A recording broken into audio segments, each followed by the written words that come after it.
Bonjour, je m'appelle Simon Icard, vous êtes les bienvenus dans Soluble. Aujourd'hui, je vous propose un voyage dans le temps, direction 2055, dans une France qui a atteint la neutralité carbone, et vous allez l'entendre, tout n'est pas foutu, mais tout n'est pas comme avant non plus. Bonjour Magali Reguezaresi.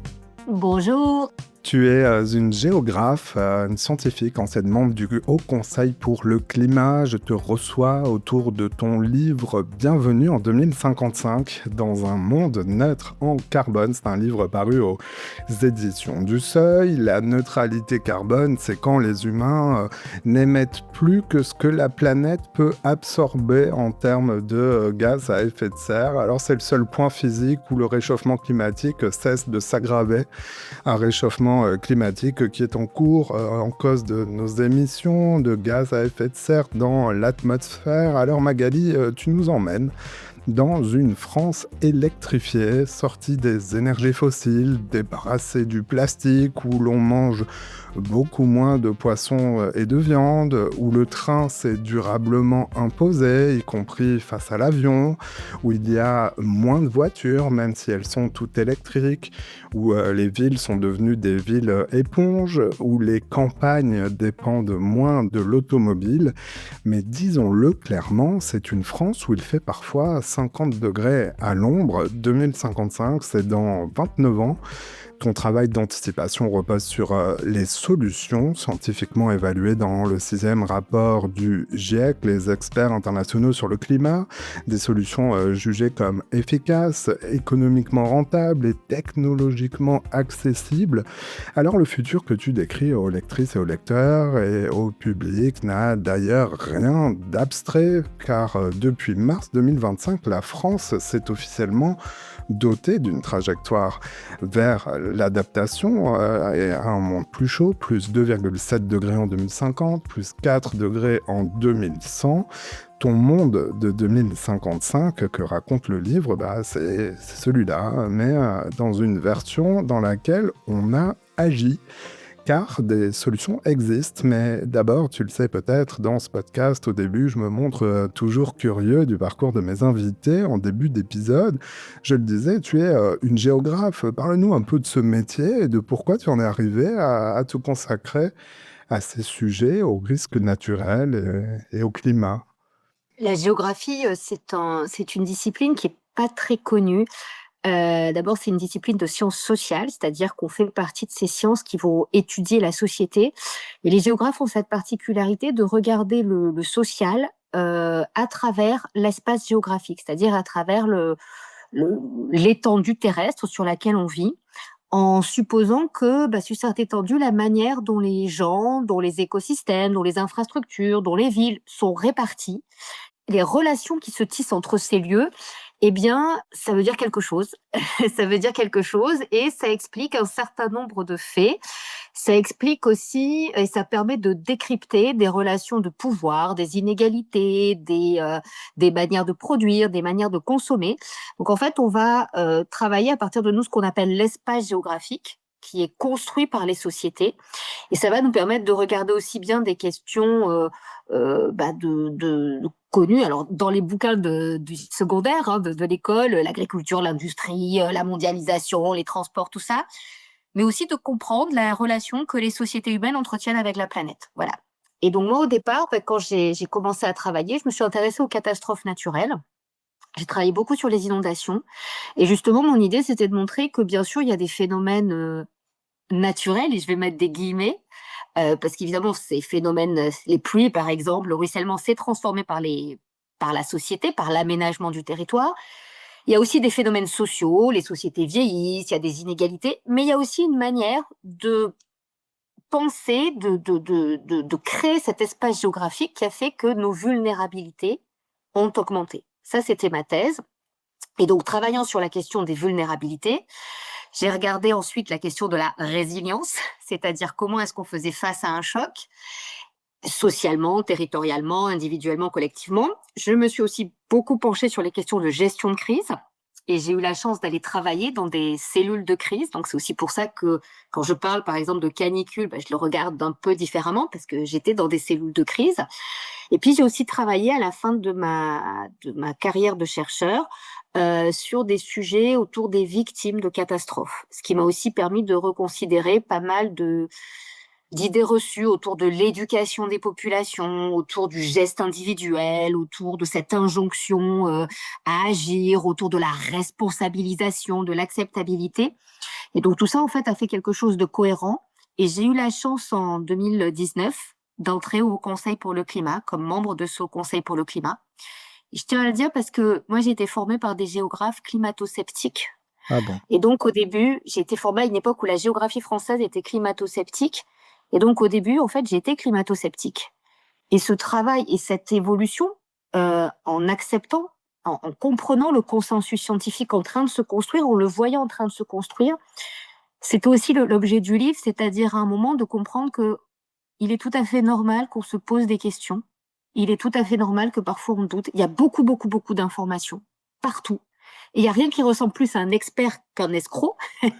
Et donc mon idée, c'était dans ce livre, en fait, d'arriver à finalement de synthétiser tout ce que j'avais fait dans ma carrière pour essayer de transmettre au plus grand nombre des éléments pour que chacun se forge une opinion sur ce qu'on va raconter ensuite dans le podcast. On va en parler en détail, mais je rebondis sur ce que tu viens de dire, c'est assez fort. Tu étais climato-sceptique, mais ça veut dire que tu ne croyais pas à l'origine humaine du réchauffement climatique? Enfin, ou c'était pas Alors, forcément. c'était plus compliqué que ça. C'était en fait, et ces questions-là, elles se sont posées, et pour le coup, la science y a répondu. Il y avait 3 questions quand j'ai commencé à travailler dans les années 2000, où en fait, qui étaient entre guillemets légitimes. La première, c'était est-ce que la Terre se réchauffe de manière naturelle ou anthropique, et quelle est la part de l'homme? Aujourd'hui, on a répondu à cette question. C'est très clair.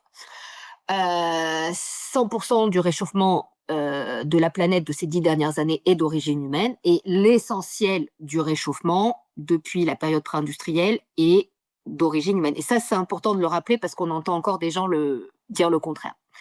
Deuxièmement, il y avait une question qui était importante, c'était comment est-ce que ce changement climatique joue avec ce qu'on appelle la variabilité naturelle, c'est-à-dire le fait que le climat change de manière naturelle. On entend beaucoup parler du petit âge glaciaire. Donc, c'était les ordres de grandeur. Et ce qu'on sait aussi, c'est qu'aujourd'hui, ce qu'on est en train de vivre sur 150 ans, c'est beaucoup plus que ce que l'humanité, dans toute son histoire, a connu en termes de réchauffement. Et ça, c'est très important parce que ça veut dire que quand on parle d'adaptation, les hommes, certes, se sont toujours adaptés, mais ils n'ont jamais eu à s'adapter à quelque chose d'aussi rapide, d'aussi intense. Et les écosystèmes, tout pareil. Et donc, ça pose problème. Et puis, le troisième point, c'était, est-ce que finalement, c'est si dramatique que ça, le réchauffement? Est-ce qu'il n'y a pas des avantages au réchauffement? Et ça aussi, on l'a beaucoup entendu. Il y a effectivement des choses plutôt positives dans le réchauffement, mais ce qu'on voit, c'est que plus on avance vers les 2 degrés, plus en fait, même ces impacts entre guillemets positifs aujourd'hui s'inversent. Et il y a les coûts du réchauffement sont infiniment plus importants que les petits avantages qu'on pourrait désormais en tirer. Et donc ça, tout ça, en fait, c'était des questions que je me suis posées avec les mêmes arguments qu'on entend encore aujourd'hui chez les climato-sceptiques dénialistes, ceux qui nient, ceux qui nous disent aussi on va s'adapter, il n'y a pas de problème, ceux qui nous disent aussi la science va permettre de tout résoudre.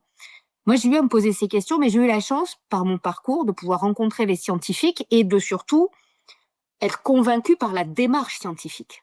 Donc, j'étais à la fois capable de lire, de comprendre ce que voulait dire le consensus, et à un moment, face à des preuves, on s'incline parce que c'est ma formation de scientifique qui me dit que je m'incline. Voilà, c'est bon. Mais donc, ça m'a donné, entre guillemets, une indulgence par rapport à des gens qui se posent légitimement des questions, par rapport à une avalanche d'informations et de désinformations. Et donc, il y a aucun, dans mon esprit, il n'y a aucune honte, toutes les questions peuvent être posées. En revanche, on a besoin évidemment de rester dans un schéma de dialogue qui fait qu'à un moment, quand on vous dit que 2 plus 2 ça fait 4 et qu'on vous demande pourquoi 2 plus 2 ça fait 4, vous pouvez pas continuer à dire que ça fait 5. Voilà. Merci beaucoup pour ce témoignage très personnel. Alors, je le disais, je te reçois alors que tu viens de sortir un livre lui aussi très personnel, mais c'est une fiction scientifique.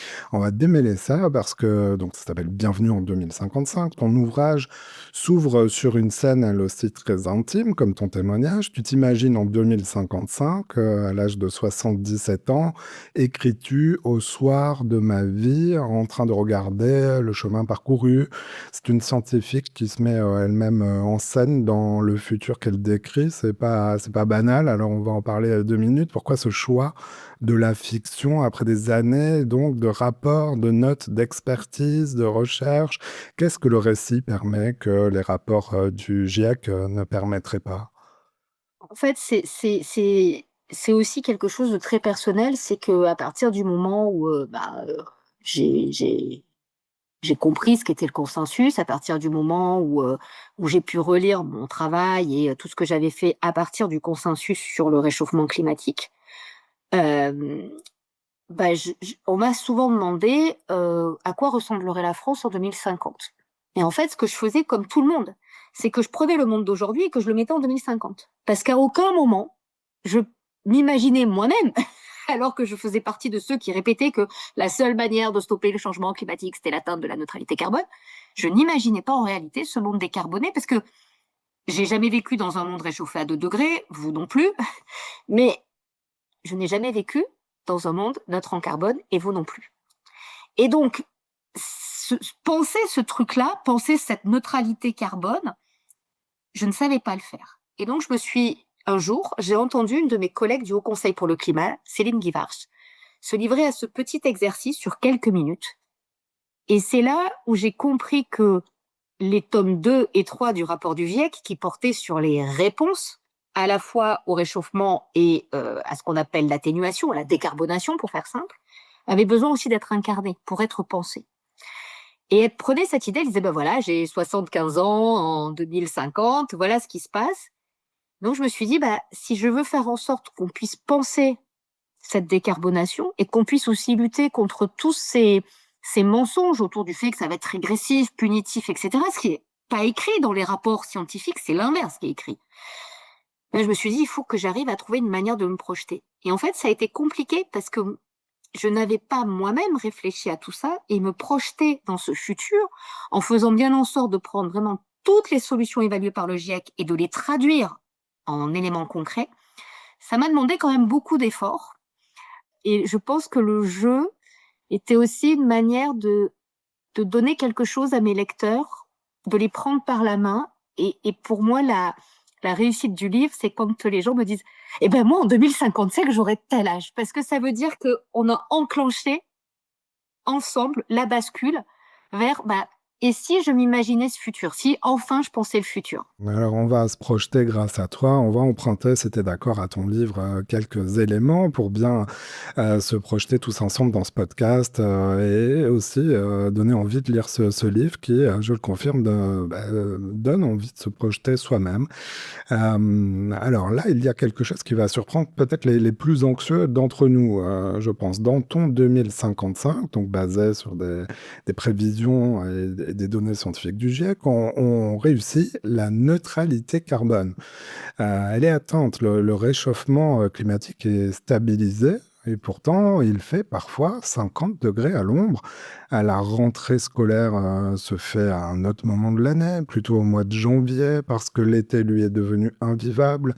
Tu écris, on a compris trop tard qu'atteindre la neutralité carbone n'a jamais voulu dire revenir en arrière. C'est assez dur à entendre ça, même dans le meilleur scénario, dans lequel où on a agi et dans lequel on a réussi. C'est plus comme avant, mais c'est comment? On va voir tout ça dans ce podcast. Alors, tu utilises l'image du régime alimentaire. Tu dis qu'avant de songer à maigrir, il faut stopper la prise de poids. Est-ce que tu peux nous expliquer un peu ça pour commencer? En fait, alors c'est pareil, hein, n'étant pas spécialiste, du réchauffement au départ, moi j'étais, spécialiste, des dimensions sociales des risques.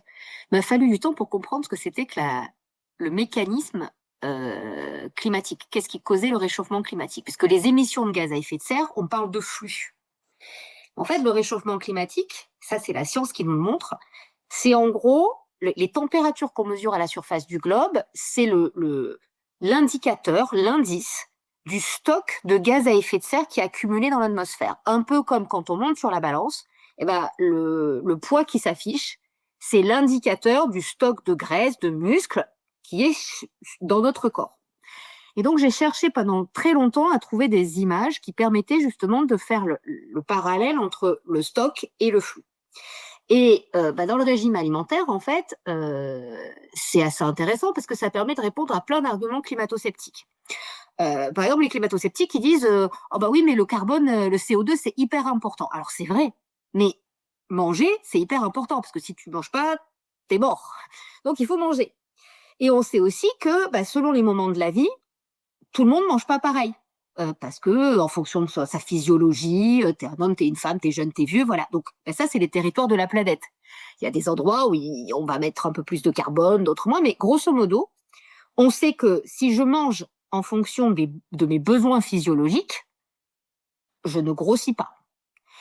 Si de temps en temps j'ai un petit déséquilibre, mon corps est plus capable d'éliminer et donc je stocke l'excédent.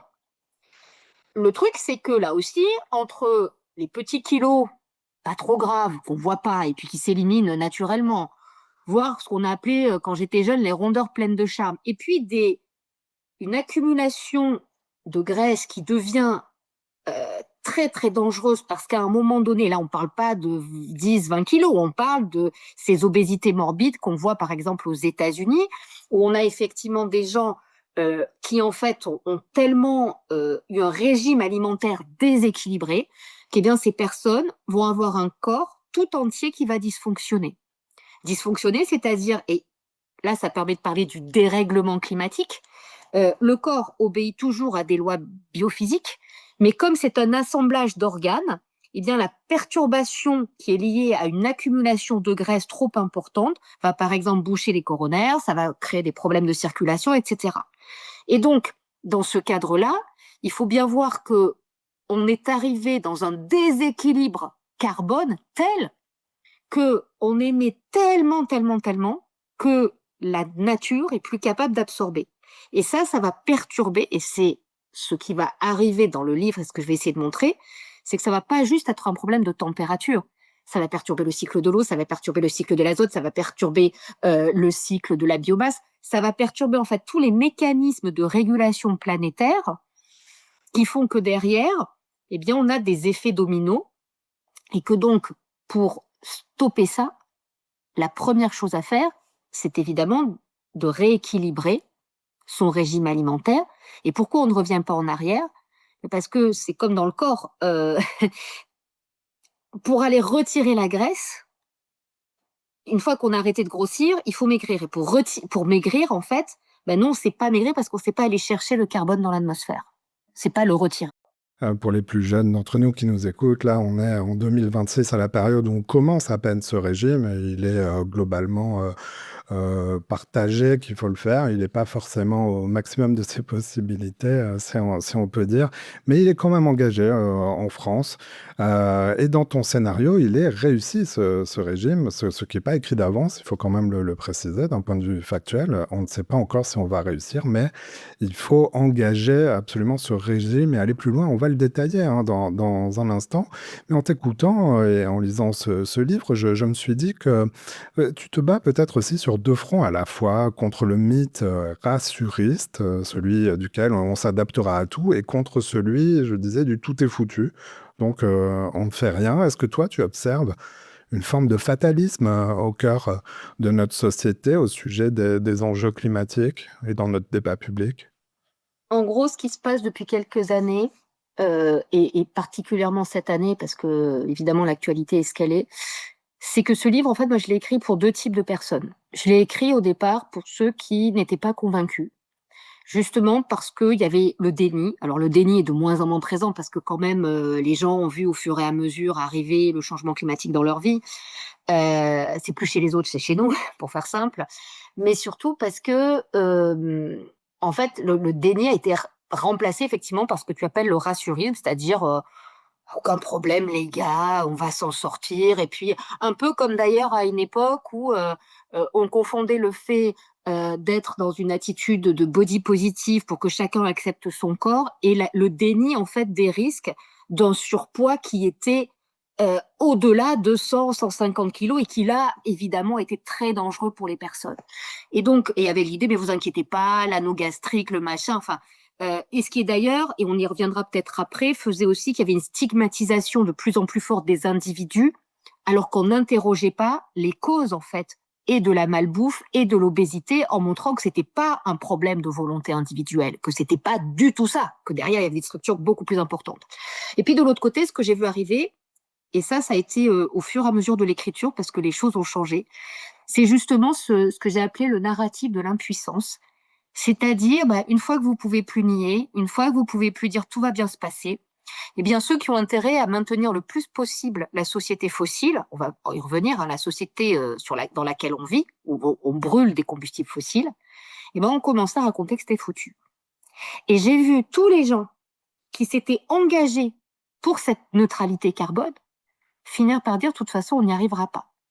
Et ça, c'est arrivé notamment avec le mythe de l'inertie climatique. Parce que quand on disait on ne peut pas revenir en arrière, les gens nous disaient c'était foutu. Or, il faut bien savoir une chose, et ça, c'est pas moi qui le dis, c'est une loi scientifique. Aujourd'hui, on vit les conséquences du réchauffement passé. Et comme nos politiques climatiques, nos engagements climatiques du monde entier, pas que ceux de la France, ont pris du retard, sont pas à la hauteur, eh bien, en gros, on sait que le climat, il est à peu près verrouillé pour 2050, parce qu'on n'arrivera pas à faire ce qu'on aurait dû faire. C'est-à-dire qu'il faudrait, si on arrêtait aujourd'hui d'émettre, le changement climatique se stabiliserait. Malheureusement, on n'y est pas du tout. Donc, en gros, on sait que ça va, en 2050, c'est ce que je dis dans le livre, on arrive à peu près à 2 degrés monde et 2,7 pour la France. Par contre, c'est les actions qu'on met en œuvre aujourd'hui pour atteindre la neutralité carbone en 2050 qui sont déterminantes. Et ce que nous dit la physique, c'est pas moi, c'est que si on atteint la neutralité en 2050, on s'arrête en 2050. Si c'est en 2070, on s'arrêtera en 2070. Et donc et en fait, ce qui m'a fait beaucoup de peine et beaucoup inquiété, c'est que tous les militants, tous les activistes, tous les gens qui avaient alerté, à partir du moment où ils disent que c'est foutu, en réalité, ils intègrent le récit de l'impuissance. Et donc, ils deviennent eux-mêmes les porteurs de cette espèce de mensonge qui est celui de l'inaction. Et je dis pas qu'ils le font exprès, parce que moi-même, à certains moments, je me dis, mais on va jamais y arriver. Et donc, l'idée, c'était aussi d'offrir ce témoignage et de rappeler à tous ces gens qui se sont mobilisés, notamment dans les années précédentes, qui ont beaucoup donné de leur personne, à un moment où moi-même je doutais, parce que j'avais 20 ans, parce que j'étais, voilà, de leur dire merci et de leur dire, c'est pas perdu et ce n'est pas moi qui vous le dis. Faites ce que j'ai fait moi. Moi, j'ai fait confiance en la science parce que c'est mon métier. Mon premier métier, c'est d'être scientifique. Rappelez-vous ce que nous dit la science. C'est pas une opinion. Et on rappelle les étapes. Donc 2050 pour réussir à arrêter à l'échelle de l'Europe pour 2050. Alors la Chine, c'est en 2060, je crois qu'elle s'engage pour arrêter de balancer dans l'atmosphère du CO2 pour que ce réchauffement soit contenu et arriver donc à réussir en 2100. Alors, c'est un peu plus compliqué que ça. En gros, ce qu'on sait, c'est que si on arrête au niveau mondial, si on atteint cette neutralité carbone au niveau mondial, c'est-à-dire la Chine aussi, on s'arrête à la fin de ce siècle à peu près 1,8. Donc, c'est les accords de Paris bien en dessous d'eux. Aujourd'hui, on sait que les États sont pas du tout sur cette trajectoire-là, puisque les contributions des États, ce que les États s'engagent à faire, ça nous amène à 3,2 degrés à la fin du siècle, c'est-à-dire 4 degrés pour la France. Et ce qu'on sait, c'est qu'en gros, pour rester autour de 2 degrés en 2100, il faut y arriver en 2070. Donc, ça veut dire, pour faire simple aussi, que vous avez la Chine qui a à peu près un tiers des émissions. Il faut savoir que la Chine, elle est en avance sur sa trajectoire de décarbonation. Elle visait 2070, elle arrive à 2060 et probablement, si elle continue comme ça, il y a des chances qu'elle y arrive en 2050. Vous avez ensuite des pays, petites dizaines, qui représentent à leur tour 30% des émissions. Les États-Unis, c'est des gros émetteurs. Et puis vous avez après les pays à 1% des émissions, ce qu'on dit le fameux 1%, c'est la France. Il y en a à peu près une trentaine. Et c'est encore 30% des émissions. Tous les autres pays du monde, c'est-à-dire à peu près 200, pour faire simple, il y a à peu près 200 pays, donc on est à peu près à 180 pays, eux, c'est des confettis d'émissions, c'est des micros-émissions. Ça veut dire quoi? Ça veut dire qu'en fait, oui, notre sécurité climatique dépend des autres. Mais nous, la France, et ces 27 pays qui sont les pays en gros de l'OCDE, les pays développés, eh bien, si ces pays veulent expliquer au reste du monde qu'il faut agir, il faut qu'eux-mêmes le fassent. Et ça tombe bien, parce que nous avons les moyens de le faire. Et donc, quand on dit que la neutralité carbone, elle peut être atteinte en 2050, c'est pas de l'optimisme. C'est une réalité. J'ajoute, et ça c'est important, que la question c'est pas si on va la faire, cette neutralité. La question c'est quand et à quel prix. Parce que si vous avez compris ce que j'ai dit, plus on tarde, plus le réchauffement climatique est lourd. Plus il est lourd, plus les conséquences sont lourdes. Et le risque, c'est que nos sociétés, en fait, n'arrivent pas à encaisser le choc. Et donc, on peut aussi arrêter d'émettre du CO2 parce que nos sociétés, nos économies se sont effondrées. C'est une possibilité qu'il ne faut pas négliger. Et on rappelle que la France et l'Europe, notamment, s'y sont engagés à travers les fameux C'est accords 10% de des Paris. émissions. La France et l'Europe, c'est quand même 10% du total. C'est énorme. Hein. Allez, je dézoome un petit peu parce qu'on est dans un podcast d'information, donc je nous ramène un petit peu à l'actualité de ce début d'été 2026. Ton livre est sorti le 22 mai et quasiment le lendemain, la France entrait dans la première des 3 vagues de chaleur qu'elle connaissait début d'été. Donc un épisode qualifié d'inédit, d'historique par Météo France. Et le 9 juillet, tes anciens collègues du Haut Conseil pour le climat ont publié leur 8e rapport annuel, un document au constat sans appel. La France n'est pas prête, peut-on lire. Les émissions de gaz à effet de serre du pays ont certes baissé, mais seulement de 2,1% en 2025.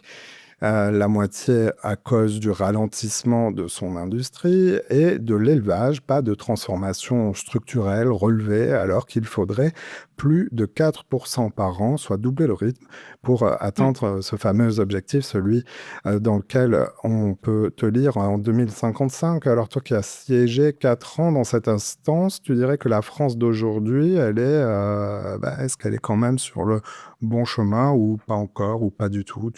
On en est où en fait? La France, c'est le meilleur élève d'une classe de cancre. C'est ce que je dis toujours. Je crois que je l'écris dans le livre. D'abord, il faut savoir que le livre, il a été écrit, une grosse partie du livre, et notamment le chapitre 2, je l'ai écrit l'été 2025. On a oublié, mais au moment de la deuxième canicule, il y avait eu une canicule, enfin, l'année d'avant, en 2025, on a eu une canicule, et à cette époque, le 29, je crois que c'était le 29 juin, je donnais une interview au Monde pour dire la France n'est pas prête. Et pourquoi je pouvais dire ça? Parce que en 2021, en 2022, en 2023, en 2024, les 4 années où j'ai participé au rapport du HCC, on écrivait la France n'est pas prête. Donc c'est pas quelque chose de nouveau. Elle n'est pas prête à faire face à ça. Et donc, ce qui est écrit dans le chapitre 2, quand je décris les canicules à 50 degrés, à l'ombre, je précise bien à l'ombre, ça fait beaucoup plus au soleil. En fait, il y a une description que j'ai relue qui raconte en fait ce qu'on vit déjà aujourd'hui. Donc ça m'a fait, moi-même, j'en suis surprise. Évidemment, je savais pas ce qui allait se passer. Je savais pas ce qui allait passer, et pour cause, il faut savoir par exemple qu'à Paris, avant cette année 2026, on avait dépassé le 40 degrés à l'ombre que 3 fois. Ça paraît dingue, mais on l'avait dépassé que 3 fois. Le Haut Conseil pour le climat dit quoi? Le Haut Conseil pour le climat dit que, et c'est ce que dit aussi le GIEC, on n'a pas rien fait. Si on n'avait rien fait, au niveau mondial, on ne serait pas sur 3,2 degrés à la fin du siècle, on serait sur 4, 5, 6 degrés. Autant dire, il n'y a plus rien. Les émissions au niveau mondial, elles augmentent toujours. Et donc, comme elles augmentent, c'est toujours plus, mais moins vite que ce qu'elles auraient augmenté s'il n'y avait pas eu des politiques climatiques. Après, il y a un ensemble de pays, dont la France, qui ont baissé leurs émissions. Je prends l'exemple des États-Unis, même avec Trump. Trump 1, les États-Unis ont baissé leurs émissions. Mais ça va pas assez vite. Ça va pas du tout assez vite pour atteindre les objectifs qu'on s'est fixés. C'est tout le cœur du sujet, hein, cette question de rythme, d'adhésion de la C'est ça. société, de politique publique. Et donc, merci beaucoup d'avoir expliqué cette notion, on comprend mieux, de trajectoire, donc, qui nous amène dans les années 2050-2055. On continue toujours avec cette approche concrète parce que c'est la mission de ce podcast, les solutions. Alors commençons par là où on vit le logement, la ville. Dans Bienvenue en 2055, tu décris des villes éponges, des jardins de pluie, des toitures végétalisées, des parkings qui ont une autre mission. Ils vont devenir des zones humides, ils vont récupérer les eaux de pluie parce que évidemment il y aura quasiment plus besoin de places de parking, des bâtiments qui sont surélevés d'un étage parce que on a constaté à cette époque qu'il sera impossible de vivre sous les toits à cause des canicules devenues mortelles. Et on rappelle qu'elles le sont déjà actuellement en 2026 dans certains cas. Alors raconte-nous cette ville de 2055, mais qu'est-ce qui existe déjà quelque part en fait dans cette ville? Alors en fait, pour imaginer ce monde-là, il faut se dire, bah voilà, dans le futur, quels sont les problèmes que je veux résoudre? Par exemple, aujourd'hui, on sait qu'en France, il y a un problème de mal logement. Il y a un problème d'accès aux services sociaux. Il y a un problème d'accès à une alimentation de qualité à bas coût. Il y a un problème par rapport à des vêtements qui sont de mauvaise qualité. On a beaucoup parlé de la fast fashion, etc. Donc, qu'est-ce que j'ai envie de faire pour ma ville? Deuxièmement, ma ville ou ma campagne ou mon territoire. Deuxièmement, c'est se dire, bon, le climat, il a changé, ça on sait, hein, puisqu'il va faire plus chaud, il va y avoir plus d'orages, il va faire plus sec, etc. Donc, je vais devoir trouver des options pour essayer de vivre avec tout ça. Et ça tombe bien parce qu'à partir du moment où le changement climatique est stabilisé, je suis plus obligée à chaque fois de renforcer les solutions pour faire toujours plus grand parce que évidemment, plus il fait chaud, plus il faut que je trouve par exemple, des climatiseurs qui fonctionnent à 45, puis 50, puis 51 degrés parce que au bout d'un moment, ils marchent plus. Et puis, je vais me dire aussi, ok, cet imaginaire que j'ai là, je vais devoir choisir évidemment des trucs parce que peut-être que je pourrais plus tout faire comme avant. Donc il y a des choses que je vais devoir garder parce que je considère que c'est très important. Par exemple, aller à la librairie acheter des livres, écouter un podcast comme Soluble, avoir mon petit café du matin. Donc par exemple, j'ai pas envie de renoncer au café. Et à partir de là, je vais me dire bah ça, je le mets dans les bornes de la neutralité carbone. Est-ce que ça, j'arrive à le faire avec la neutralité carbone, avec les conséquences du changement climatique? Il y a moins d'eau, il y a moins de sol, il y a moins de matériaux et il y a moins d'énergie parce que voilà. Bon. Et à partir de là, en fait, on peut imaginer tout ce qu'on veut parce qu'il y a plein de solutions. Donc, par exemple, dans ma ville, d'abord, je vais partir de ma maison. Mon logement, alors, il ne faut pas que j'ai des logements trop petits parce que sinon, il va faire très chaud. Mais il faut pas non plus que j'ai des logements trop grands parce que sinon, on va devoir beaucoup chauffer, ça va être compliqué. Et puis on va perdre de la place parce que si tout le monde veut des très grands logements, ça marche pas. Donc je vais me dire, bah voilà, comment je vais faire des logements? Bah, par exemple, je vais peut-être réduire un peu les logements, les grands logements. Je vais peut-être pour augmenter les petits, puis surtout, je vais peut-être mieux organiser mon logement. Donc par exemple, chez moi, il y a plein d'objets dont j'ai besoin une fois par an. Moi, on a tous une perceuse, un tournevis, etc. On s'en sert très peu. Mon aspirateur, je m'en sers une fois par semaine, peut-être deux, mais enfin pas plus. Est-ce que j'ai besoin d'avoir un, voire deux aspirateurs? Est-ce que je peux pas le mutualiser? Et puis, par exemple, je vais me dire, bah tiens, puisque j'ai besoin d'avoir un immeuble qui résiste à la chaleur, est-ce que je pourrais pas avoir un balcon? D'abord parce que c'est plus sympa, qui va être végétalisé, et puis, par exemple, si je veux avoir de l'énergie, je vais produire, par exemple, de l'énergie au niveau de mon immeuble. Puis, je vais pouvoir récupérer l'eau au niveau de mon immeuble. Et puis, je vais pouvoir assainir l'eau en partie au niveau de mon immeuble. Et puis, comme je vais avoir besoin de végétaliser, je vais pouvoir végétaliser avec des jardins. Sauf qu'il faut pas d'eau. Enfin, il faut moins d'eau parce que, donc, je vais refaire, par exemple, du faux sol urbain. Ça, on sait très bien le faire. Pour récupérer l'eau de pluie, ça va me faire des sortes de zones humides, ce qui fait que je vais avoir de la végétation qui va me faire de l'ombre, mais aussi qui va me permettre, l'été, quand il fait sec, d'avoir des espèces à la fois adaptées, des espèces qui pourront passer les grosses vagues de chaleur. Et puis, par exemple, j'ai besoin d'une buanderie. Alors, tous les gens qui vivent pas dans le sud de la France, ils étendent leur linge dans leur maison. Bon, peut-être que la buanderie, je peux la mettre au sous-sol. Un peu comme dans les séries américaines. On va mutualiser la buanderie. Donc comme ça, je vais pouvoir laver mon linge avec en plus des appareils qui sont basse consommation, etc.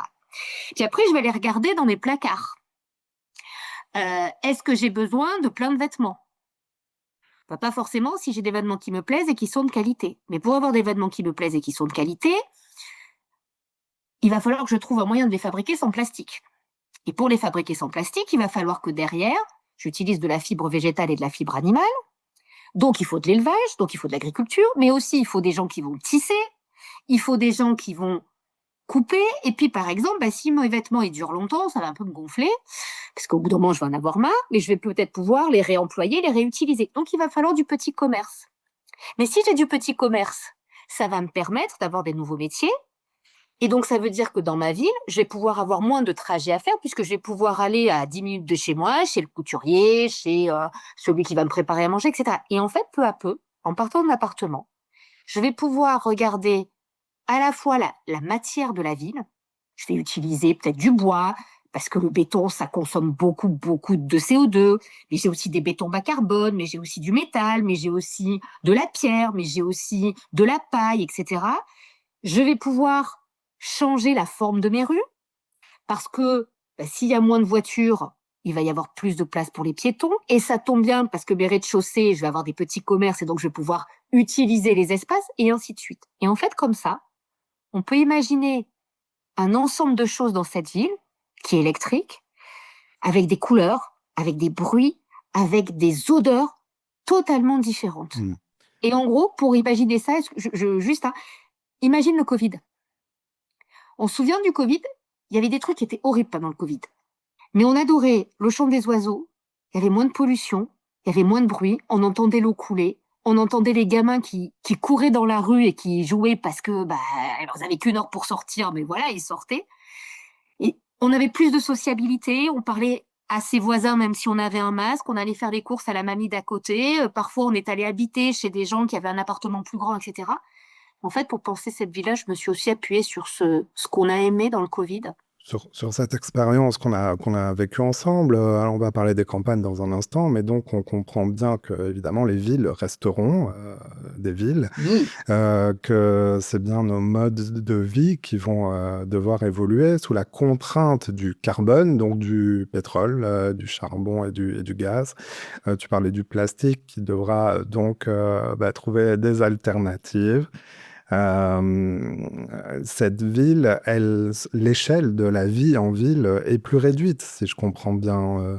oui. Euh, On a, be- c'est un retour on a du besoin. quartier, en fait. Alors, en retour, oui, enfin, sachant que déjà les quartiers existent toujours, hein, voilà.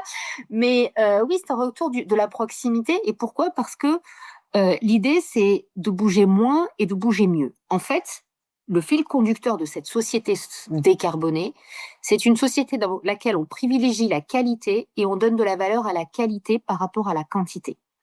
Il y a plein de déplacements qu'on subit. Je connais personne qui adore passer 1 heure par jour, 1 heure et demie, 2 heures et demie, pour certains, soit dans des transports en commun, soit dans sa voiture. C'est pas vrai. Ce temps qu'on peut éviter de transport pour aller sur son lieu de travail, bah, on peut le passer avec ses amis, on peut le passer avec ses enfants, on peut le passer même à lire, à faire des choses pour soi-même. Et ce qui est important, c'est que pourquoi il y a aujourd'hui ce temps de travail? Parce que nos lieux de vie, et ça c'est la géographe qui peut raconter ça, l'endroit où on habite, c'est pas l'endroit où on travaille, c'est pas l'endroit où on consomme, c'est pas l'endroit où on se détend, c'est pas l'endroit où habite notre famille.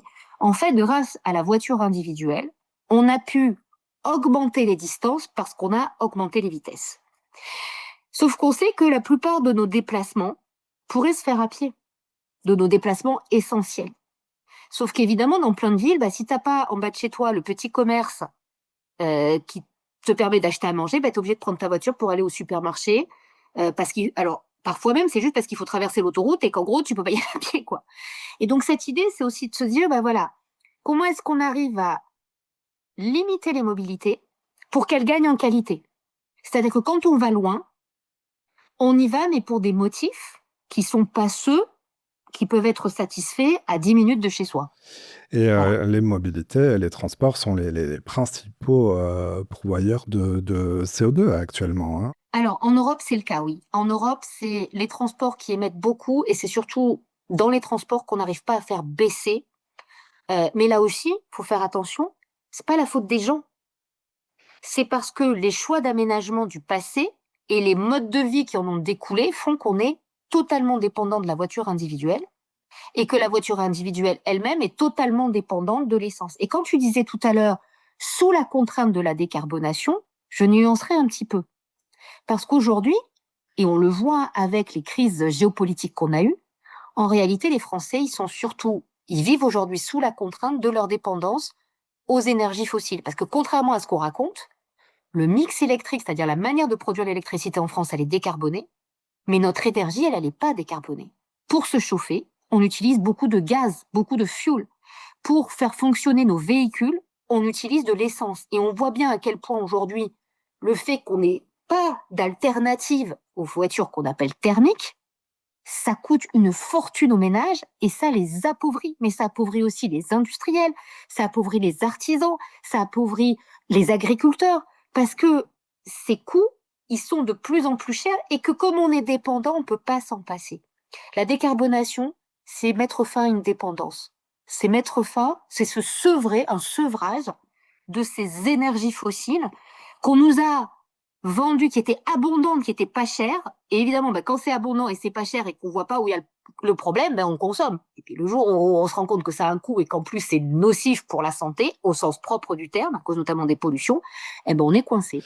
Alors, dans ce monde qui est quand même assez proche, hein, à l'échelle de la construction d'une maison, de l'établissement de son Mm. lieu de vie, du choix peut-être d'un lieu de vie pour de futurs enfants, dans ce monde, tout est électrifié, hein, tout est Oui. électrique, les voitures aussi, mais je le disais, il y a moins de voitures. Alors, on va faire une parenthèse, on parlait de la ville, mais il y a encore la ruralité, évidemment. Beaucoup de Français n'habiteront toujours pas en ville, et pourquoi pas, et c'est tant mieux d'ailleurs, mais tu dis, je te paraphrase, mais en substance, il ne faut pas les laisser sur le bord du chemin, et là, il faut investir beaucoup pour leur mobilité, justement. Exactement. Et en fait, le sujet, ça va être un sujet de choix. On va devoir faire des choix. Mais comme on l'a fait, on s'en souvient plus. Mais il y a 30, 40 ans, 50 ans, on parlait par exemple de métropole d'équilibre. On a fait des choix d'aménagement du territoire où on a dit, on va mettre telle infrastructure ici, telle industrie là, tel système de production agricole ici. Et donc effectivement, le sujet, c'est de se dire, voilà, oui, on ne pourra pas remplacer toutes les voitures thermiques par des voitures électriques. Donc il y a des endroits dans lesquels la marche à pied, le vélo, euh, les transports partagés, par exemple le taxi à la demande, électrique bien sûr, les petits véhicules légers électriques motorisés vont pouvoir exister, c'est la ville. Et plus on a besoin, en fait, si on a tout à proximité, on n'a pas besoin de prendre sa voiture.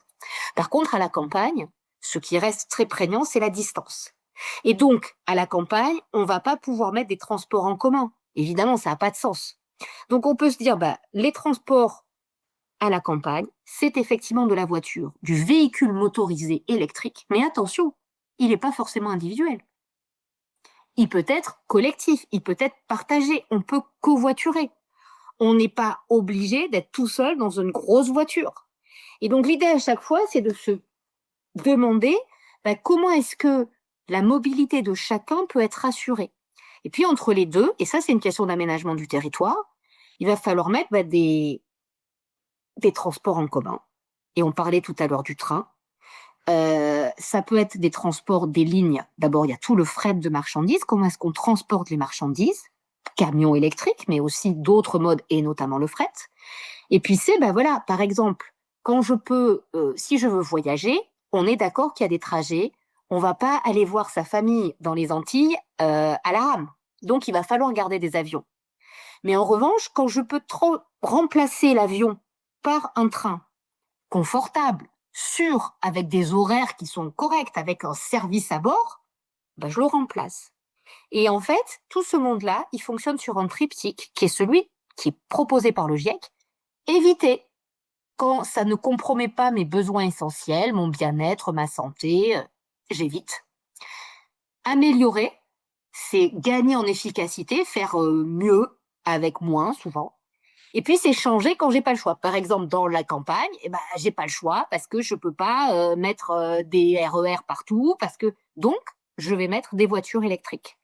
Et en fait, si on combine ces trois modes, ces trois choses ensemble, en fait, on se rend compte qu'on arrive très facilement en réalité à décarboner. À condition évidemment qu'en amont, on réfléchisse à ce qu'on veut faire et qu'on se donne les moyens de le faire. Ça, c'est plus compliqué. Autour de ce triptyque des réflexions, mais aussi de l'action, évidemment. Alors, en 2055, disons-le aussi tout de suite, on va encore travailler. Il faudra travailler Mm. pour vivre, mais le monde du travail va, lui, aussi devoir s'adapter, changer, parfois même se bouleverser. Tu évoques le travail de nuit pendant les périodes de canicule, qui seront donc beaucoup plus nombreuses et plus intenses. Pourquoi pas des semaines plus courtes de travail, des semaines de 4 jours? Le télétravail dans certains lieux qui seront, eux, climatisés et partagés. Bref, tu as une vision du travail qui lui aussi structure nos modes de vie. La façon de travailler va changer. La révolution Mm. énergétique va aussi détruire des emplois. Tu en parles franchement. Pourquoi c'est important pour toi de ne rien enjoliver? Parce que, parce qu'en réalité, on oublie que toute transformation structurelle, toutes les transformations que le pays a connues, ont conduit à des destructions d'emplois et à des créations. Et en fait, ce qui s'est passé dans notre pays, depuis 200 ans, au moins, c'est qu'à chaque fois qu'on a eu, une révolution industrielle ou à chaque fois qu'on a, fait un pas technologique, on savait que ça allait détruire des emplois. Mais on a attendu et ça a donné des catastrophes sociales. Aujourd'hui, ce qu'on fait, c'est qu'on considère que la transition dont on parle, moi je parle de transition vers la neutralité carbone. Je parle pas de transition écologique ou même climatique parce que finalement, c'est pas le sujet. Le sujet, c'est on doit aller vers la neutralité carbone. Pour aller à cette neutralité carbone, bah effectivement, il suffit pas de dire on va mettre telle solution à droite ou telle solution à gauche. Il faut derrière réfléchir en termes d'emploi et d'adaptation de nos emplois à la neutralité carbone et au réchauffement climatique. Et on voit bien que, oui, on va détruire des emplois, oui, on va en créer. Ça veut dire quoi? Ça veut dire que concrètement, il va falloir réfléchir à la formation. Formation initiale, mais aussi formation tout au long de la vie. Parce que on a beaucoup parlé, par exemple, des retraites dans le pays. Il est évident que dans un climat qui se réchauffe et on attend des 40, 41, 42 jusqu'à 50 degrés, on imagine bien que les personnes à 60 ans ou 65 ans, dont je ferai partie, voire je serai même plus vieille que ça, elles pourront pas rester dans le même emploi parce que la pénibilité va évoluer. Mais ça ne veut pas dire que ces personnes, on va rien en faire. Évidemment, parce qu'elles ont d'autres choses à apporter. Et donc, moi, ce que j'avais trouvé fascinant en travaillant sur le climat, c'est que quand on discute, par exemple, avec des syndicats de travailleurs, d'ouvriers, des syndicats agricoles, en fait, les syndicats, ils ont un coup d'avance sur ces réflexions-là. Comment, par exemple, alors je donne un exemple auquel on pense jamais. Les policiers et les gendarmes, on le voit là avec le Tour de France. Comment est-ce que vous garantissez la sécurité des gens quand il fait 50 degrés dans les rues? C'est pas possible. À un moment, physiologiquement, c'est pas possible. Et donc, l'idée, c'est de se dire, bah, en fait, quand on parle de ça, on va effectivement parler de la société. La formation, donc l'école, les filières professionnelles. On va parler du droit du travail. On va parler du rythme. On va parler des calendriers. Si on travaille la nuit, c'est possible, mais c'est très pénible. Donc, il va falloir compenser ça. Ça veut dire aussi qu'on va avoir des périodes d'inactivité, donc peut-être de chômage. Ça a des conséquences sur nos systèmes de sécurité sociale, sur nos salaires, et ainsi de suite. Et ça, en fait, c'est pour ça que dans ce livre, j'essaie de montrer que derrière, c'est d'abord un projet de société.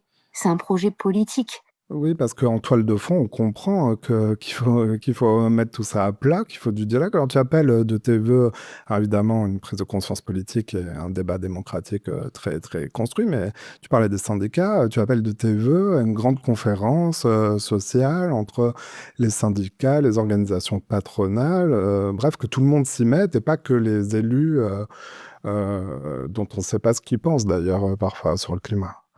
En fait, il y a 2 choses que je voulais montrer dans ce livre. Le premier, c'est que je ne prends pas parti. Si tu as bien vu le livre, il y a plein d'options. Je dis, voilà, tel pays a mis la semaine de 4 jours, tel pays a gardé une semaine de 35 heures, d'autres ils sont passés aux 32 heures, d'autres ils ont mis 50 heures. Il y a des tas d'options possibles. C'est pas le scientifique qui va dire. Le scientifique, il va juste dire, ce que vous proposez, ça marche dans un climat réchauffé et ça marche dans la décarbonation, ou par contre, là, ça marche pas. Par exemple, de dire on continue à brûler des fossiles, là, je peux te dire d'emblée que ça marche pas. Bon. Le reste, c'est politique. Politique au sens de la manière dont on décide de vivre ensemble, nos sociétés décident de fonctionner. Et évidemment, ça ne sera pas la même selon tes valeurs, tes convictions politiques. Certains te diront, bah oui, ça, il faut faire du capitalisme vert. D'autres, ils te diront, il faut faire du marxisme. Les troisièmes, ils te diront, il faut faire de la décroissance. Donc, chacun va apporter ses propres convictions et bah, c'est normal. Oui. Là, le scientifique, il tranche pas. Mmh. Le deuxième point, c'est que derrière tout ça, il y a un enjeu de pas de pas dire en substance, c'est la faute des gens. Voilà, les gens ils veulent pas. Les gens ils sont pas d'accord, ils veulent pas. Parce que ce qui se passe, et ça moi je l'ai vu dans mes travaux, c'est qu'en gros, on commence par dire on a des solutions. Il y a plein de solutions. On va le donner à des experts, vous allez mettre en place des solutions, on discute jamais sur pourquoi, voilà. Et puis une fois qu'on met en place les solutions et que ça marche pas, oh miracle, on dit oh là là, c'est la faute des gens. Alors première étape, non mais parce qu'on leur a pas expliqué, faut les éduquer les gens. Et on entend beaucoup de faut les éduquer, faut leur expliquer, d'accord. Bon. Et puis au bout d'un moment, ils veulent toujours pas. Alors on leur dit, on a mal expliqué, il faut faire de la pédagogie. C'est ce qu'on vit actuellement, où on explique que les scientifiques ont mal expliqué. On va faire de la pédagogie. Puis au bout d'un moment, non, si les gens veulent pas, c'est parce qu'ils veulent pas. Parce que, en fait, c'est leur problème, c'est leur faute. Or, ce qu'on comprend pas, c'est qu'il y a une différence entre pouvoir et vouloir. C'est comme pour les régimes. Les gens, c'est ce qu'on disait au tout début de notre échange, on n'arrive pas à 350, enfin peut-être pas 350, mais à des surpoids comme on voit aux États-Unis, juste parce que on est quelqu'un qui n'a aucune volonté, etc. Il y a des prédispositions génétiques, il y a l'accès à une alimentation de qualité, il y a des problèmes psychologiques, il y a plein de facteurs. Et donc, si on regarde pas dans l'ensemble de ces facteurs les structures collectives qui nous permettent de manger sain, correctement, d'avoir accès aux nutritionnistes, aux psychologues, à tous les leviers qui nous permettent, nous, si on le veut, de pouvoir changer, ça marche pas. Et en fait, ce livre, il dit ça. Ce livre, il dit qu'à un moment, nos hommes et nos femmes politiques, en fait, ils pensent le monde, ils pensent notre avenir. D'abord, ils le pensent pas. Et quand ils le pensent, en fait, ils pensent notre avenir dans un climat qui n'existe plus, dans une géopolitique mondiale qui n'existe plus, dans une société qui n'existe plus, avec des schémas carbonés qui ne peuvent plus exister parce qu'ils nous mettent dans le mur.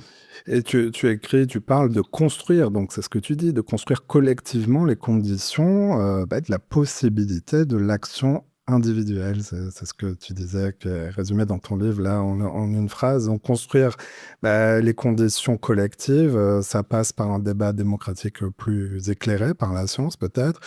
Pourquoi on n'écoute pas les scientifiques aujourd'hui, ou en tout cas pas assez dans le débat public? Est-ce que c'est une question de message, de lieu de débat?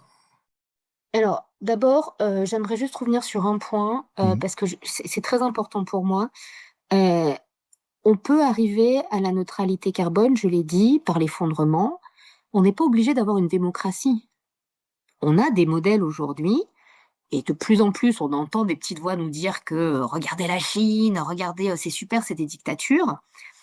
On a cette chance-là de choisir le chemin de transition, le chemin par lequel on veut passer pour atteindre cette neutralité carbone. Il faut savoir que plus on tarde à la mettre en place, plus les impacts du réchauffement climatique sont importants et donc plus on réduit nos marges de manœuvre pour la mettre en place.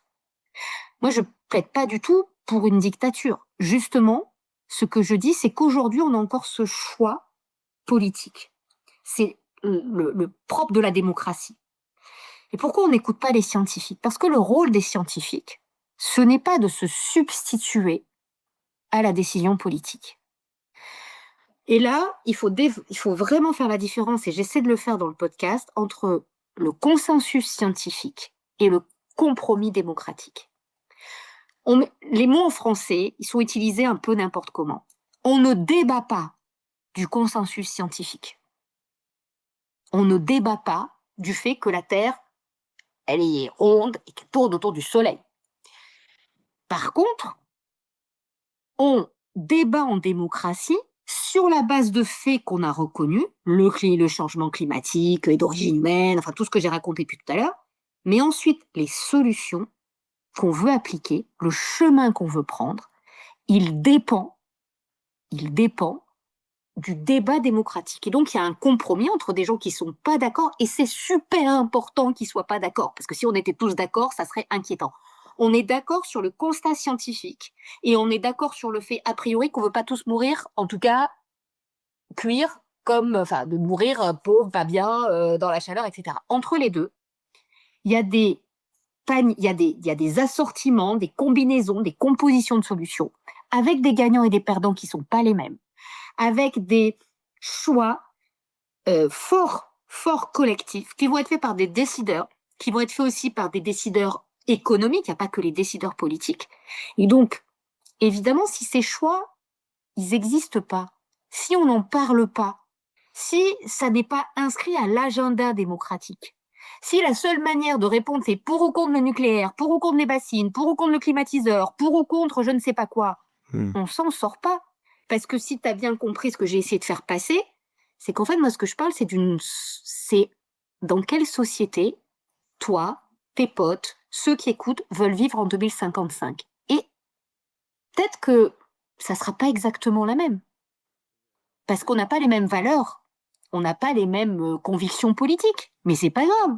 Oui, et puis C'est ça la démocratie. c'est très rassurant, merci de le rappeler, qu'en effet, c'est d'ailleurs aussi l'objet de ce podcast et de cet épisode, c'est de se rappeler qu'il y a différentes solutions possibles dès lors que l'on se fixe ensemble un but à atteindre. En l'occurrence, le but à atteindre d'ici 2050-2055, c'est cette fameuse neutralité carbone, avec immanquablement des changements, et des changements qu'il faut discuter, débattre. Alors non pas toi et moi, mais la société tout entière. Et ça, tu nourris ce débat à travers des exemples. Alors tu disais, il ne faut pas se focaliser sur des sujets seulement, comme par exemple l'eau, les méga-bassines. Alors, je vais en parler un petit peu quand même parce que c'est clair pour les gens, en tout cas en ce moment, on parle de sécheresse, de canicule, parce que peut-être qu'en 2055, nos débats actuels auront été tranchés justement sur la gestion de la rareté de l'eau. Dans ton livre, il y a des retenues d'eau, mais ce ne sont pas celles auxquelles on pense actuellement. Tu parles d'une technique, celle de la recharge artificielle des nappes phréatiques.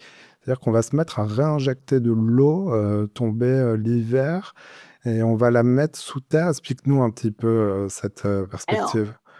typiquement, les méga-bassines, c'est l'exemple même du fait qu'on trahit la parole des scientifiques. C'est-à-dire qu'on fait des scientifiques, des idéologues et des militants. Que disent les scientifiques? Ils disent, il faut stocker l'eau. Il faut forcément stocker l'eau parce que l'été, il y en aura de moins en moins. Ça, c'est le changement climatique qu'il nous dit. 2, ils disent, ça suffira pas. Parce que si on maintient nos consommations d'eau à l'identique alors que structurellement, il y a moins d'eau, il y a un moment où ça va pas marcher. Éviter, améliorer et remplacer. Et puis, ce que disent les scientifiques, c'est qu'il faut faire attention parce que des solutions qui ont toujours fonctionné dans le passé, typiquement les réservoirs collinaires, c'est-à-dire tu crées un réservoir en surface pour récupérer l'eau de pluie, typiquement les fameuses méga-bassines où tu vas pomper de l'eau dans les nappes pour les mettre en surface, quand elle est pleine l'hiver, pour la mettre en surface et ensuite réapprovisionner ton irrigation, ça marche plus dans un climat réchauffé. Pourquoi? Parce qu'au-delà d'un certain seuil, en fait, la bassine, elle risque de plus être remplie. Et on le voit déjà aujourd'hui, dans certaines régions, parce qu'il y a des sécheresses qu'on appelle pluriannuelles, en fait, les réservoirs d'eau, ils sont vides. Donc, il va falloir trouver des moyens de faire avec moins d'eau et donc de faire différemment. Et là, il va falloir se poser la question des usages. L'eau, en gros, ça sert à quoi? Ça sert à boire, ça sert aussi à l'assainissement, ça sert à abreuver le bétail, ça sert aux écosystèmes et ça sert à irriguer les cultures. Donc, l'idée, c'est quoi? L'idée, c'est de dire, il faut stocker. Pour stocker, on va essayer de trouver la meilleure manière possible. Or, on sait que la meilleure manière possible, c'est dans les nappes, parce que ça a plein d'avantages. Et donc aujourd'hui, effectivement, on développe des techniques pour utiliser de l'eau et remettre de l'eau dans ces nappes phréatiques, pour que ces nappes phréatiques, elles soient pas vides et que donc ça a un impact sur les sols. Mais ça ne va pas suffire. Il va falloir aussi, par exemple, changer non seulement les variétés de culture, les calendriers de culture, la manière de cultiver. Il va aussi falloir, par exemple, changer la manière enfin, transformer certains écosystèmes pour leur permettre, par la renaturation, de conserver de l'eau. C'est ce qu'on appelle les services écosystémiques. On va aussi, par exemple, pour éviter les problèmes qu'on a dit sur la ville d'assainissement, eh bien, assainir au niveau de l'immeuble, c'est-à-dire en fait essayer d'avoir une autonomie au niveau de la maison. Alors, elle sera pas complète, hein, et donc par exemple de stocker. Et pourquoi stocker en ville, c'est pas la même chose que stocker à la campagne? Parce qu'en ville, ton eau, quand il pleut, elle va dans les réseaux d'évacuation des eaux pluviales. Elle va pas dans le sol. Elle ne nourrit pas le sol localement. Donc, si on peut la stocker, par exemple dans des parkings, par exemple dans des zones humides, ça c'est bien parce que en fait, on va la stocker localement par les écosystèmes, par les services écosystémiques, d'où les fameux jardins de pluie dont je parle. Et tu vois qu'en fait, là encore, selon les endroits, on n'a pas la même réponse. Par contre, le point commun de tout ça, c'est de dire, il faut arrêter de faire ce qu'on appelle une politique de l'offre, c'est-à-dire d'expliquer que quoi qu'il arrive, on arrivera à avoir autant d'eau qu'avant. C'est faux. Et donc, il y a des solutions qui ont très très bien marché, j'insiste là-dessus, et qui pourront encore peut-être marcher à certains endroits dans le futur climatique qui nous attend, mais qui malheureusement, dans d'autres cas, on sait très bien qu'elles seront insuffisantes, dépassées, inutiles. Et donc, ça sert à rien de dépenser de l'argent dans un truc dont on sait qu'il fonctionnera pas à 10, 15 ou 20 ans. Peut-être qu'avec cet argent, on peut faire autre chose. C'est pour ça qu'il n'y a pas de truc tranché. Et donc, tu vois bien que quand on parle des scientifiques et qu'on dit aux scientifiques, vous êtes des militants, vous êtes des idéologues, vous êtes des anti-bassines radicaux, ou au contraire, vous êtes des technophiles radicaux. Mais en fait, on fait peser sur les scientifiques des choix de société qui ne dépendent pas des scientifiques. Les scientifiques, ils te font un diagnostic en disant, ça peut marcher, ça peut ne pas marcher, ça peut marcher maintenant, mais pas demain, etc. Mais ensuite, choisissez les gars, c'est plus nous le problème. C'est plus nous, c'est à vous de vous débrouiller. Et merci de faire encore l'effort, malgré les critiques que tu reçois sur les réseaux sociaux, de continuer à présenter justement ces différentes solutions. Alors quelques questions rapides, on va parler dans un instant de notre assiette, mais je reste sur l'eau, car tu disais il n'y aura pas assez d'eau, mais parfois il y en aura trop à certains moments. Ça fait la boucle avec le début de ta carrière de scientifique. Tu t'étais intéressé aux grandes crues de la Seine, aux inondations. Alors aujourd'hui, on estime que 450 000 logements pourraient être menacés par le recul du trait de côte. De nombreux logements menacés en 2100 en cas d'inaction, donc il n'y a pas de fatalité, avec une valeur de perte de 86 milliards d'euros estimés. Donc on comprend que là aussi, il va falloir agir et agir plus fort sur notre trait de côte, sur les risques de submersion sous l'effet de la fonte des pôles qui réinjectent beaucoup d'eau dans nos océans. Alors les questions que doivent se poser nos Et de la auditeurs. dilatation. Et C'est aussi beaucoup la dilatation. Et ça, sous c'est l'effet de vraiment... la Ouais. température. Donc ce gonflement, cette dilatation de l'eau qui amène de l'eau sur le littoral. Alors beaucoup de gens qui nous écoutent sont peut-être sur le littoral, soit parce qu'ils y séjournent durablement, soit en vacances. Ils peuvent se demander à chaque fois avec ce risque de submersion si en France métropolitaine, on va devoir avoir à déménager à certains endroits. Qu'en est-il? Alors c'est pareil, c'est un choix. C'est-à-dire que on sait protéger des territoires, en tout cas jusqu'à un certain seuil, par des travaux, par des digues, par des manières de construire, mais ça coûte très cher. Et donc l'adaptation, c'est aussi parfois la relocalisation. Si relocalisation il y a, il ne faut pas imaginer que c'est quelque chose de simple. C'est quelque chose de très douloureux psychologiquement et ça s'accompagne. Et donc tout le sujet, c'est de se dire, là encore, on doit préparer parfois, parce que c'est un choix collectif, de dire, bah voilà, ce territoire-là, on va pas le protéger parce que ça coûte trop cher, parce que c'est trop dangereux. Et donc on va redéplacer les habitants, les activités industrielles, les activités agricoles, et il faut accompagner ça. Juste un exemple, hein, on parle beaucoup des Pays-Bas. Tu sais que les Pays-Bas, c'est ce qu'on appelle un polder. Enfin, ce sont des polders, c'est-à-dire c'est des terres qui ont été gagnées sur la mer, donc qui sont en dessous du niveau marin. La quasi-totalité des Pays-Bas est en dessous du niveau de la mer. On comprend pourquoi ils investissent des centaines de milliards d'euros dans des protections gigantesques, parce que c'est l'avenir même du pays qui est concerné. En France, on a d'autres choix parce que nos littoraux sont importants, mais on a aussi l'intérieur des terres. Et donc tu vois que derrière, les choix de savoir quelle terre on va protéger, quelle terre on va, entre guillemets, «rendre à la mer», eh bien ce sont des choix, là encore, politiques. Et donc toute la question qu'il y a derrière, c'est: quelle est la justice de cette décision? Quelle est la justice de l'accompagnement? Est-ce que c'est les premiers concernés seront les premiers servis, puis au bout d'un moment, il y aura tellement de gens à déplacer que, bah, ils se débrouilleront? Ou est-ce qu'on accompagne cette relocalisation en se posant la question aussi de combien coûte la destruction de ces maisons? Parce que ça peut être très polluant. Combien coûte, la, reconstruction ailleurs? Comment est-ce qu'on reconstruit? Est-ce qu'on va reloger ces habitants, par exemple, dans des très grandes villes pour redensifier?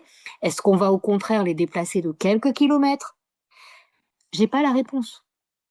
J'ai pas la réponse, et tu l'as très bien dit, il y a cette question du littoral, il y a un autre problème beaucoup plus grave aujourd'hui qui affecte beaucoup de Français, c'est ce qu'on appelle le retrait-gonflement d'argile. À cause des sécheresses, ce sont des fissures dans des bâtiments, bâtiments publics ou bâtiments, des maisons individuelles, des immeubles. C'est pareil, ça touche plusieurs millions de logements, et certaines habitations seront aussi inhabitables. Donc on voit en fait que la carte de France, elle va bouger, mais on a du temps pour qu'elle bouge. Oui, là, on parlait On de a du temps. l'horizon 2100 hein, pour les C'est submersions. ça. Et pour les retraits gonflements des argiles, je vous renvoie à l'un des épisodes précédents. On en parlait, il y avait aussi des solutions qui existent, mais avec des travaux très coûteux, mais qu'il faut prendre C'est en ça. charge assez tôt. Et les assureurs sont sur le coup aussi, hein.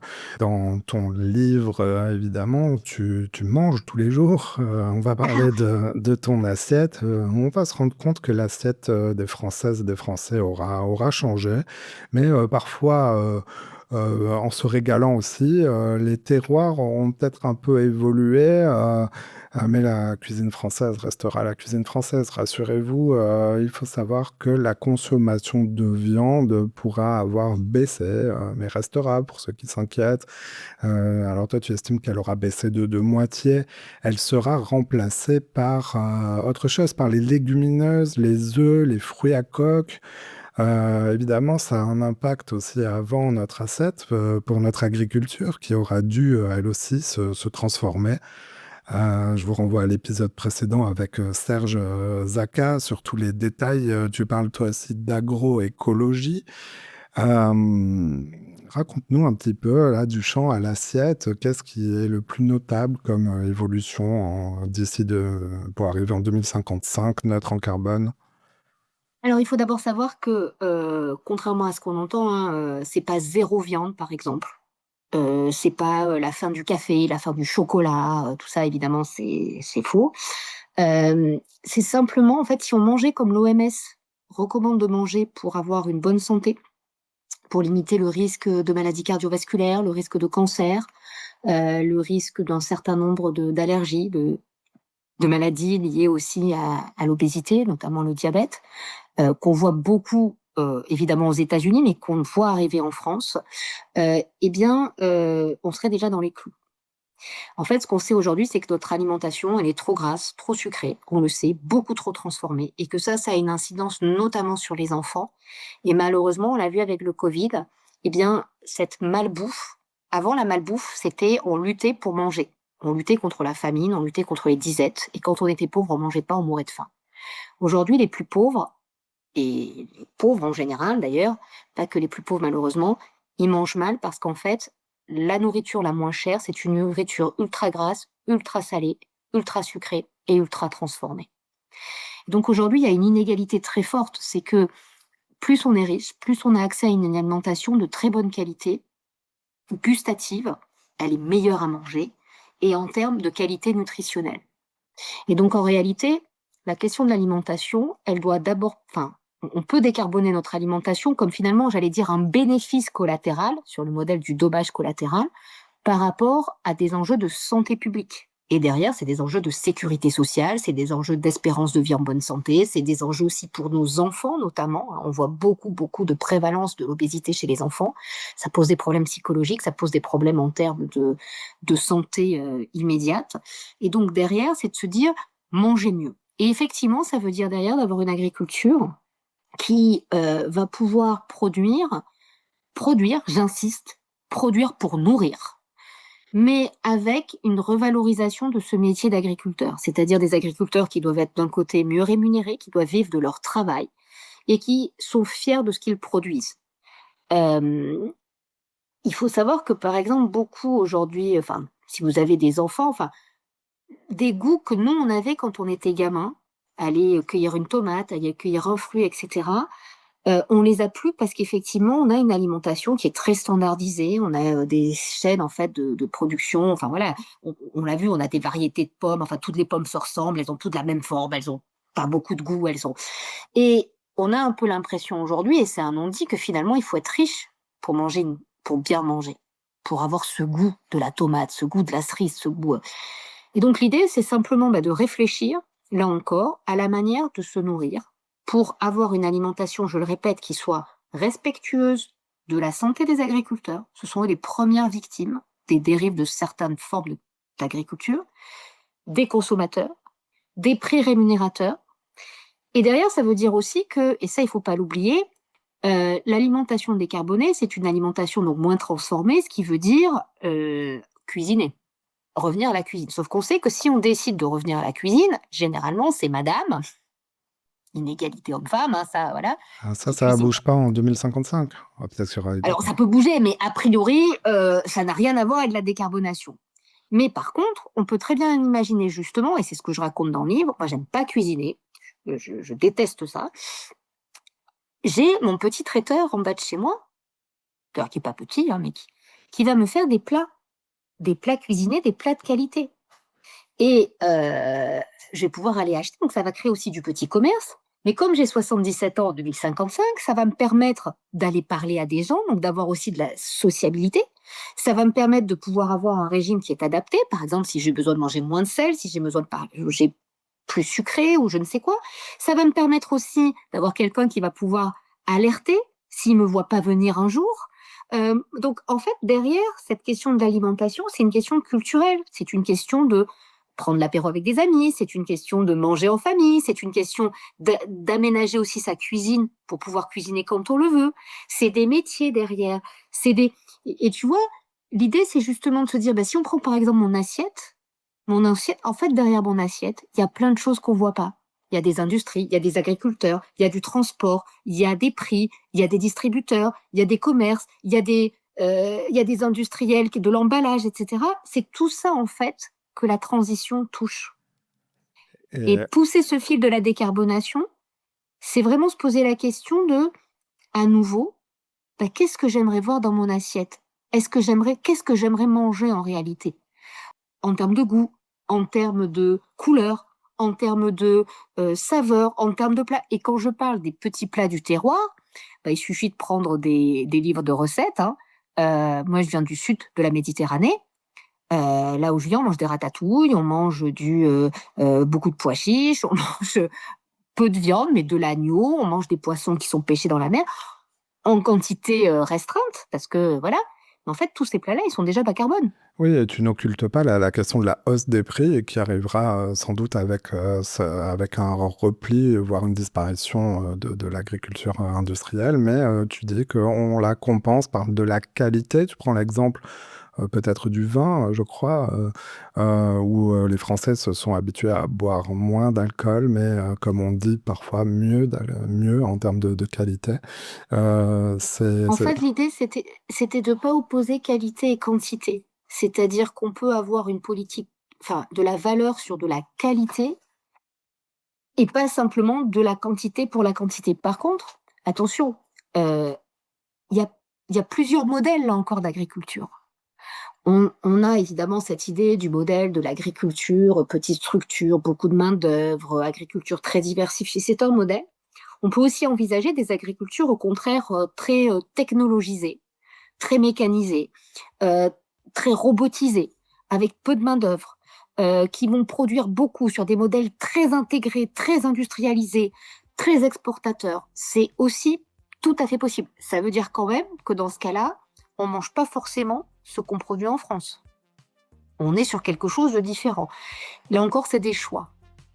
C'est des choix avec des paris plus ou moins risqués et des incidences, alors pour le coup, sur nos paysages et sur nos emplois qui ne sont pas du tout les mêmes. Parce que dans un cas, on va vers un modèle où il y a beaucoup d'emplois agricoles et on revient vers un modèle plus localisé, avec plus d'emplois dans l'agriculture. Donc il faut avoir les formations, les lycées professionnels, les structures foncières. Ou au contraire, des espèces d'agri-managers avec des chaînes de production de robots, de drones, etc. Les deux sont possibles. Et tous les pays choisiront pas la même option, comme Et d'habitude. choisir son avenir, tout comme l'inaction, l'action climatique est un choix, c'est ce que tu as écrit. Et en ce sens, dis-tu, elle est politique. Et pour lire tous les détails de ces choix possibles pour ce futur qui a l'air sympa dans ton livre, différent mais sympa, même si parfois il fera quand même chaud, c'est incontestable.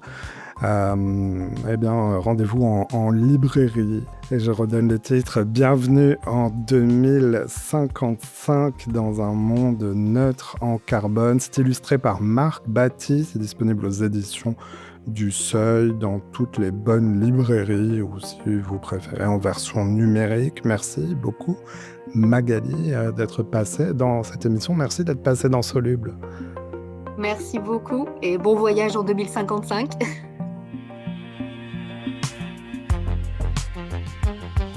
Et c'est déjà la fin de cet épisode. Merci à vous de l'avoir suivi. S'il vous a plu, notez-le, partagez-le et parlez-en autour de vous. Vous pouvez aussi nous suivre sur notre site internet, c'est soluble.media. À bientôt.